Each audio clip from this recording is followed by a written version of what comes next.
उनके समृद्धि के लिए काम करते रहता। और शायद इसी कारण से राज्य अलग होने के बाद ये डाल्टन के नाम से जाना जाता था शहर, जो यहाँ पर कमीशन हुआ करता था डाल्टन। अंग्रेजों के जाने के बाद एक नई शुरुआत तो हुई, नई शुरुआत हुई है कि इनके नाम पे यहाँ पे जो राज्य के अंदर, देश के अंदर, इलाके के अंदर, जिले के अंदर के जो महान सपूत थे हमारे, जो समाज के लिए सब कुछ होम किया, उनके नाम पे एक नामकरण शुरू हुआ। ये शहर राजा मेदिनी राय के नाम पर ये बनाया गया।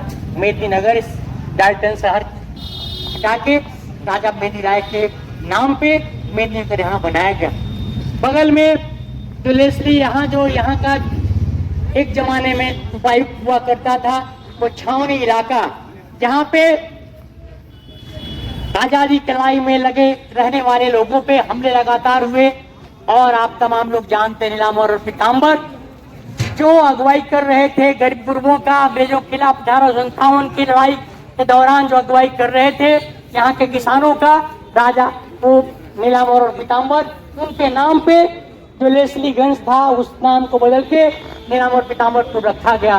लेकिन सचमुच बहुत ही दुर्भाग्यपूर्ण बात है। वैसे हमें बड़ी प्रसन्नता हुई है जान के, जब गुड्डू जी भरोसा दिला रहे थे यहाँ पे सभा में कि अगर यहाँ के उपायुक्त अगर बातों को नहीं सुनते हैं तो राज्य के मुख्यमंत्री हेमंत सोरेन से मंत्रिमंडल मिलके और इस सवाल पे उन पर दबाव बनाया, उन पर आग्रह करे कि राजा मेदिनी राय के नाम पर जो शहर बना है उनकी मूर्ति यहाँ पे लगे। एक लंबे समय से सवाल उठ रहे थे कि राजा मेदिनी राय का यहाँ पे मूर्ति लगे। इसको लेकर विभिन्न सामाजिक संगठन कोशिश कर रहे थे। और हद तो ये है कि पिछले 15 नवंबर को बिरसा मुंडा के शहादत जयंती पर यहाँ पे साथियों ने यहाँ मूर्ति लगाया। जब ये राज्य का सरकार और जब यहाँ का जिला का जो प्रशासन है इस पर पहल नहीं लिया तो साथियों ने यहाँ पर मूर्ति लगाया नीलांबर पीतांबर का और राजा मेदिनी राय का। और 10 दिन भी नहीं गुजरे, यहाँ के प्रशासन ये जो मूर्ति लगा था इन मूर्तियों को हटाया। निश्चय ये बहुत ही दुर्भाग्यपूर्ण बात है। और जो इस इलाके के आज़ादी की लड़ाई में लगे रहने वाले नीलांबर पीतांबर की मूर्ति को हटाना, राजा मेदिनी राय जो ये समृद्धि के प्रतीक थे उनकी मूर्ति को हटाया जाना, इसको किसी भी हालत में कोई भी यहाँ के मजदूर, किसान, यहाँ के आदिवासी, यहाँ के दलित कोई भी इनको बर्दाश्त नहीं करेगा। और हम जिला प्रशासन को ये कहना चाहते हैं कि आप इन मामलों में जिस ढंग से हमला रुख लिया है, सौंदर्यीकरण के नाम पे जिस ढंग से नए नए चौक चौराहे बन रहे हैं, जो आजादी की लड़ाइयों में जिनका भूमिका वो अंग्रेजों की दलाली करने का था, उनके नाम पर तो आप चौक बना रहे, सौंदर्यीकरण के नाम पे माहौल बना रहे, लेकिन जो देश की आजादी की लड़ाई में सब कुछ झोंका है उनके मूर्तियों को हटा के आप अपराध क्या है, इस अपराध की भी सजा इनको मिलनी चाहिए। और हम तो राज्य के मुखिया हेमंत सोरेन जी से कहना चाहते हैं जो उस परंपरा को आगे बढ़ा रहे हैं, उनके पिता शिबू सोरेन जी जो इस इलाके में जंगल जमीन और यहाँ के झारखंड की लड़ाइयों के मुखिया रहे, यहाँ लड़ाइयों को अगुवाई करते हैं और झारखंड राज्य बना। और आज उनके बेटे हेमंत सोरेन जी राज्य के मुखिया हैं।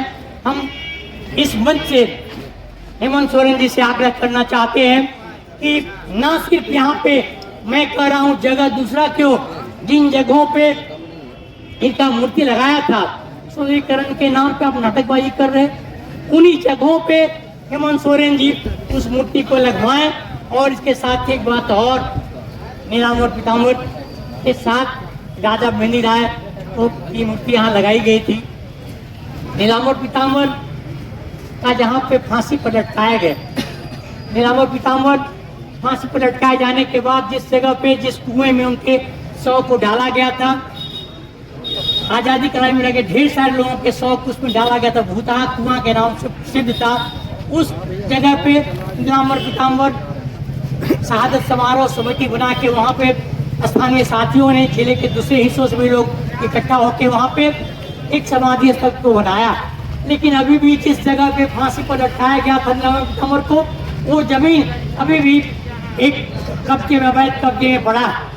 हम इस मंच से ये मांग करना चाहते हैं, हम राज्य सरकार से मांग करना चाहते हैं कि जिस जगह पे फांसी पर लटकाया गया था और जो प्रतिनिधिमंडल यहाँ से मुख्यमंत्री से मिलने जाए, वो प्रतिनिधिमंडल इन सवालों को भी उठाए कि ना सिर्फ यहाँ पर मूर्ति को लगाया जाए, बल्कि नीलांबर पीताम्बर जिन जगहों पर उनको फांसी पर लटकाया गया था उस जगह पे नीलांबर पीताम्बर के नाम पे वहाँ पे ये स्मारक बने, वहाँ पे उस जगहों को खाली करा के वो नीलांबर पीताम्बर को समर्पित हो। हम इस लड़ाई को ना सिर्फ समर्थन करने की बात बोल रहे हैं, बल्कि इस लड़ाई को और भी आगे बढ़ाने में हम तमाम जो पलामू के किसान हैं, जो मजदूर हैं, उन तमाम लोगों से आग्रह करते हैं वो सब सड़कों पर उतरे। हम आपके कंधे से कंधे मिला के आपके साथ बढ़ेंगे।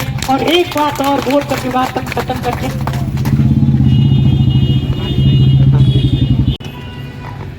और इन्हीं के साथ साथ मैं सोया पहाड़ बचाव संघर्ष समिति का 3-3-14 से लड़ाई रिटेन में लड़ रहा था।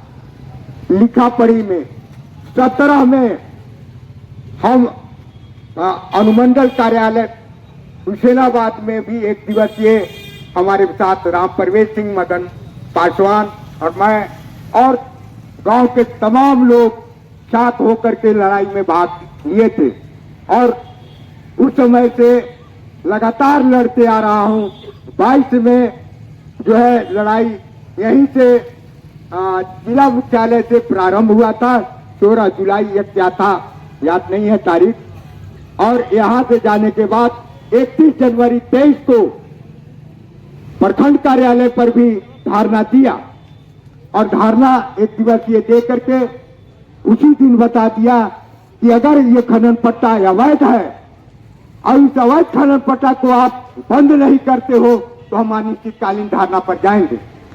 तो हम 16-23 से लेकर अभी तक अनिश्चितकालीन धारणा पर सोया पहाड़ के तलहटी में आज भी चल रहा है। वहां 305 दिन हो गया और हम 22/11/23 से लेकर के आज यहाँ 27 दिन हमको धारणा देते हो गया। लेकिन प्रशासन का किसी तरह का कोई क्यों नहीं रेंग रही है। और यहीं तक मैं समाप्त नहीं करने जा रहा हूँ। हमारा यहाँ जितने भी संगठन है सभी संगठन के लोग हमारे साथ हैं, हम उनके साथ हैं। और ये इन्हीं के बदौलत, इन्हीं के ताकत, इनका भी ताकत है और मेरे बाजू में भी ताकत है, मेरे शरीर में भी ताकत है। देखने के लिए गए जरूर मैं बुजुर्ग हो चुका हूँ, लेकिन मेरे पास यह ताकत है कि अभी धारणा दे रहा हूँ, कल आमरण अनशन किसी भी दिन मैं कर सकता हूँ। इससे मैं पीछे नहीं हट रहा हूँ। आमरण अनशन भी करूंगा, आवश्यकता पड़ी तो आत्मदाह भी करने के लिए तत्पर हूँ। इससे मैं घबरा नहीं रहा हूँ।